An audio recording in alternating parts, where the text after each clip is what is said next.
जीवन का असली आनंद क्या है। नमस्कार दोस्तों, स्वागत है हमारे YouTube DSM कहानी स्टोरी हब चैनल में। आज आपका फिर से जीवन बदल देने वाली एक और ज्ञान से भरी बुद्ध की ये कहानी जीवन की तमाम छोटी बड़ी तमाम तरह की समस्याओं से परेशान इंसान को समाधान देगी। तो चलिए शुरू करते हैं आज की कहानी दोस्तों। एक किसान अपने गांव की परेशानियों से बहुत दुखी था।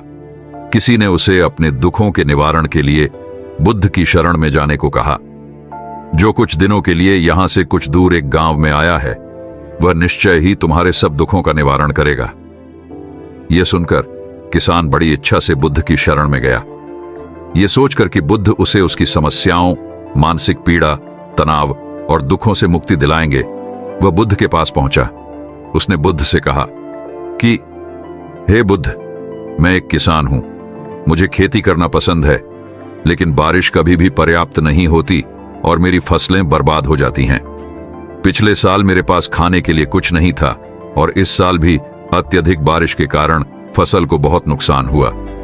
मेरे पास खाने के लिए पर्याप्त भोजन नहीं है। किसान ने कहा, मैं शादीशुदा हूं, मेरी पत्नी मेरा ख्याल रखती है, मैं उससे प्यार करता हूं, लेकिन कभी कभी वह मुझे बहुत परेशान करती है और घर में बहुत क्लेश हो जाता है, जिससे मुझे लगता है कि अच्छा होता अगर वह मेरी जिंदगी में नहीं आती। मेरे भी 2 बच्चे हैं। कभी कभी मेरे बच्चे भी मेरा अनादर और अवज्ञा करते हैं, मेरे निर्देशों का पालन नहीं करते। किसान लगातार बुद्ध को अपने दुखमय जीवन के बारे में ऐसी तमाम बातें बता रहा है।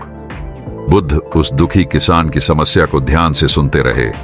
अपनी जिंदगी की सारी परेशानियां बताने के बाद जब उन्हें राहत महसूस हुई तो वह चुप हो गए। अब उसके पास बताने के लिए कोई और समस्या नहीं बची थी। अब वह चुपचाप बैठकर बुद्ध की ओर देख रहा था और अपनी समस्या का समाधान पाने के लिए बुद्ध के उत्तर की प्रतीक्षा कर रहा था। लेकिन बुद्ध चुप थे। किसान ने फिर कहा, हे बुद्ध, मैं आपकी शरण में आया हूं, कृपया मेरे जीवन की इन समस्याओं का समाधान करें। बुद्ध ने कहा, मैं तुम्हारी कोई मदद नहीं कर सकता। किसान आश्चर्यचकित होकर बोला, अरे, यह आप क्या कह रहे हैं? सब कहते हैं कि आप सबके दुख दूर कर देते हैं, तो क्या तुम मेरी समस्याएं हल नहीं करोगे, इसलिए कि मैं एक गरीब किसान हूं? बुद्ध ने कहा, मुश्किलें हर किसी के जीवन में आती हैं। जीवन में दुख और परेशानियां आना स्वाभाविक है। व्यक्ति के जीवन में अक्सर उसके कर्मों के अनुसार परिस्थितियां बदलती रहती हैं, जिससे सुख, दुख, निराशा और क्रोध आता है। नए रिश्तों का बनना, पुराने रिश्तों का बिगड़ना, रिश्तों में मिठास और कड़वाहट, ये सब सामान्य है। यह जीवन का हिस्सा है और यह जीवन का चक्र है। हकीकत तो यह है कि हम सभी के जीवन में 83 प्रकार की कठिनाइयां हैं। इन कठिनाइयों का समाधान आप और मैं नहीं कर सकते, कोई नहीं कर सकता। जिंदगी और जिंदगी में बनने वाले रिश्ते स्थिर नहीं होते। एक दिन रिश्तेदार भी चले जाएंगे और जिंदगी भी खत्म हो जाएगी, लेकिन ये समस्याएं वैसे ही रहेंगी जैसे आज आपकी जिंदगी में हैं और कल किसी और की जिंदगी में होंगी। इस पर किसान अपना नियंत्रण खो देता है और क्रोधित हो जाता है और ऊंची आवाज में बुद्ध से कहता है कि हर कोई कहता है कि तुम्हें एक महात्मा, एक सिद्ध पुरुष, एक प्रबुद्ध व्यक्ति होना चाहिए। मैं इस विश्वास के साथ यहां आया हूं कि आप मेरी मदद करेंगे। यदि आप मेरी समस्याएं हल नहीं कर सकते तो मेरा यहां आना व्यर्थ था। हर कोई झूठ बोलता है कि वे समस्याओं का समाधान करते हैं। आपने मेरी एक भी समस्या का समाधान नहीं किया। तुमसे अच्छे तो वह महात्मा हैं जो 2 वर्ष पहले मेरे घर आए थे। उन्होंने मेरे लिए यज्ञ कराया, दान दक्षिणा दिलवाई और मेरे मन को असीम शांति मिली। कुछ सुख भी बढ़े और कुछ दुख भी कम हुए, लेकिन तुमने मेरी कोई भी समस्या हल नहीं की। तुमने मुझे सीधे तौर पर मना कर दिया। बुद्ध ने कहा, क्या वह सब करने से जीवन के सारे दुख समाप्त हो गए? इतना कुछ करने के बाद भी अब आप इतने परेशान क्यों हैं? अब आप पहले से भी ज्यादा दुखों से घिर गए हैं। तात्पर्य यह है कि जीवन में दुख कभी समाप्त नहीं होते। किसान बोला, तो क्या मैं मान लूं कि तुम मेरी मदद नहीं कर सकते? यदि आप ऐसी छोटी छोटी बातों का समाधान नहीं कर सकते तो आपके उपदेशों का क्या लाभ? बुद्ध ने कहा, मैं तुम्हारी 84वीं समस्या का समाधान तो नहीं कर सकता, लेकिन हां, मैं तुम्हारी 84वीं समस्या का समाधान अवश्य कर सकता हूं। किसान आश्चर्यचकित हो गया और बोला, 84वीं समस्या क्या है बुद्ध? बुद्ध ने कहा, यानी कि तुम अपने जीवन में कोई समस्या नहीं चाहते। आपकी सारी समस्याएं इसी समस्या के कारण उत्पन्न हुई हैं। यदि आप इस तथ्य को स्वीकार कर लें कि जीवन में समस्याएं मौजूद हैं और समस्याएं जीवन का हिस्सा हैं, तो आप जीवन की समस्याओं से विचलित नहीं हो पाएंगे। आप जीवन में आने वाली समस्याओं से विचलित हो जाते हैं क्योंकि आपको लगता है कि आप दुनिया के सबसे दुखी व्यक्ति हैं, जबकि सच्चाई यह है कि हर किसी को अपना दुख सबसे ज्यादा महसूस होता है। लेकिन जिस दिन आप यह समझने लगेंगे कि मेरा कष्ट अन्य लोगों की तुलना में बहुत कम है, उस दिन से कोई भी दुख आप पर प्रभाव नहीं डाल पाएगा। जब तक आप नहीं चाहेंगे कि आपके जीवन में कोई परेशानी ना आए और आप हर दुख दर्द से बचे रहें, तो यह संभव नहीं है। ऐसे में छोटा सा दर्द भी आपको बेचैन कर देगा और आपकी मानसिक शांति भंग कर देगा।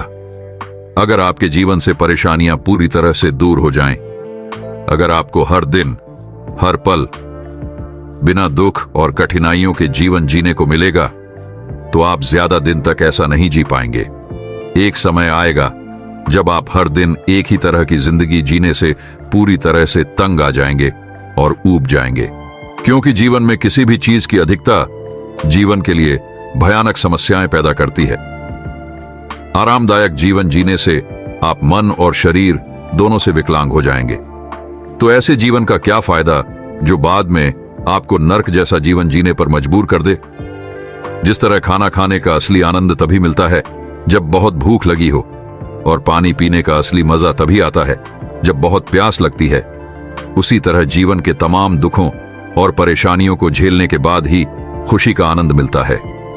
इसीलिए जीवन में सुख और दुख अलग अलग रूप में आते रहते हैं। हम चाहकर भी जीवन से सुख दुख को खत्म नहीं कर सकते, लेकिन उनसे इतना ऊपर जरूर उठ सकते हैं कि कोई भी बड़ी समस्या मन को विचलित न कर सके। इसके लिए अपने मन को शक्तिशाली बनाएं, धैर्य रखें, प्रतिदिन आध्यात्म का ध्यान करें, ज्ञान बढ़ाओ। यह आपके जीवन की सभी समस्याओं का समाधान है। इसे जीवन की चतुर्मुखी समस्या का समाधान कहा जाता है। महात्मा बुद्ध का यह अद्भुत ज्ञान पाकर किसान संतुष्ट हो गया और उसका मन बिल्कुल हल्का हो गया। मन में जो समस्याएं परेशान कर रही थीं, उनके प्रति जिज्ञासा शांत हो गई। किसान ने अपनी आंखें बंद कर लीं और आनंद का अनुभव करने लगा। एक बार महात्मा बुद्ध एक गांव में अपने शिष्यों सहित घने पेड़ की छांव के नीचे बैठे। आसपास के गांवों से बहुत से लोग अपनी मानसिक समस्याएं लेकर महात्मा बुद्ध के पास आ रहे थे। महात्मा बुद्ध उन सब की मानसिक परेशानियों का समाधान देते। सब लोग खुशी खुशी अपनी समस्याओं का समाधान पाकर वहां से लौट रहे थे। वहीं से कुछ दूर बैठा लोगों को बुद्ध के पास जाते देख एक दुखी भिखारी अपने भाग्य को कोसता हुआ यही सोचने लगा कि अभी कुछ देर पहले तो ये लोग दुखी मन से मुंह लटकाए उन महात्मा के पास गए थे, और अब इतना खुश होकर कैसे वापस लौट रहे हैं। आखिर माजरा क्या है? जरा मैं भी जाकर देखूं कि वो महात्मा ऐसा कौन सा खजाना बांट रहा है इन लोगों को। वे इतने प्रसन्न हुए कि उनके चेहरे लाल हो गए। जब वो दुख भिखारी कुछ नजदीक गया तो उसने देखा कि ये महात्मा तो लोगों को प्रवचन देकर लोगों के दुख का निवारण कर रहे हैं। ये देखकर भिखारी के मन में भी तीव्र इच्छा हुई कि क्यों ना मैं भी इन महात्मा को अपना दुख बताऊं। मुझे भी अपने दुख का समाधान अवश्य मिलेगा। बस फिर क्या था, समाधान पाने की लालसा लिए भिखारी महात्मा बुद्ध के सामने पहुंचा और हाथ जोड़कर प्रणाम करते हुए बोला, हे महात्मा बुद्ध, मैं भी लोगों की मदद करना चाहता हूं। मुझे लोगों की मदद करने की बहुत इच्छा है, लेकिन मैं कैसे मदद कर सकता हूं? मैं बहुत गरीब हूं। मेरे पास ना तो पैसे हैं और ना ही कोई ऐसी चीज जिससे मैं किसी की मदद कर सकूं। मैं कोशिश करने पर भी किसी की मदद नहीं कर सकता। मुझे भगवान ने इतना गरीब क्यों बनाया? हे महात्मा, मुझ पर कुछ कृपा करो। इतना बोलते हुए भिखारी रोने लगा। महात्मा बुद्ध बोले, आप बहुत अज्ञानी हैं, क्योंकि आप अभी तक इस भ्रम में जी रहे हो कि तुम्हारे पास कुछ नहीं, जबकि दूसरों को कुछ देने के लिए तुम्हारे पास बहुत कुछ है। तुम बिना धन और वस्तु के भी दूसरों की मदद कर सकते हो। तुम्हारे पास जुबान है जिससे तुम मीठे शब्द बोलकर किसी के दुखी चेहरे पर मुस्कान ला सकते हो। इन्हीं शब्दों की ताकत से तुम किसी के भी टूटते हौसलों को फिर से मजबूत कर सकते हो। इन शब्दों की शक्ति से आप किसी के भी मन में सकारात्मक विचारधारा के बीज बो सकते हैं और उसे गलत रास्ते पर जाने से रोक सकते हैं। तुम्हारे दो हाथों से किसी भी कमजोर या लाचार व्यक्ति की सहायता कर सकते हो। आपके दो आंखें किसी अंधे को रास्ता दिखा सकते हैं। तुम किसी के लिए दुआ कर सकते हो। यह हो सकता है कि उनके बुरे काम फिर से हो जाएं। आप किसी के अच्छे स्वास्थ्य की कामना कर सकते हैं, लेकिन अज्ञानतावश तुम अब तक इस बात को समझ नहीं पाए और इस भ्रम में अब तक जीते रहे कि तुम्हारे पास मदद करने के लिए कुछ नहीं। किसी की मदद करने के लिए धन और वस्तु का होना अनिवार्य नहीं है। बिना धन और वस्तु के भी हम कई प्रकार से लोगों की मदद कर सकते हैं। महात्मा बुद्ध के ज्ञान से भरे ये सुंदर शब्द सुनकर किसान को समझ आ गया कि वह अब तक क्या गलती कर रहा था और वह बुद्ध के चरणों में गिर गया। तो भिखारी के चेहरे पर मुस्कान आ गई और वह खुशी से झूमता हुआ वहां से चला गया। दोस्तों, महात्मा बुद्ध की इन बातों से बहुत कुछ सीखा गया। दोस्तों, मुझे उम्मीद है कि महात्मा बुद्ध की इस कहानी बुद्ध प्रेरणादायक के माध्यम से आपके जीवन की कई समस्याएं समाप्त हो गई होंगी या कुछ समस्याओं का समाधान मिल गया होगा। और आगे आजकल बहुत से लोग यह सोचकर दुखी होते हैं कि मेरे पास ये नहीं है, बल्कि जो आपके पास है उसी में संतुष्ट रहना सीखें और बिना मतलब के लोगों की मदद करें। इन्हीं से आपको परम सुख की प्राप्ति होगी। दोस्तों, वीडियो पसंद आए तो लाइक, शेयर एंड सब्सक्राइब जरूर करें। फिर मिलते हैं नई कहानी में। तब तक के लिए आप सभी का दिल से धन्यवाद।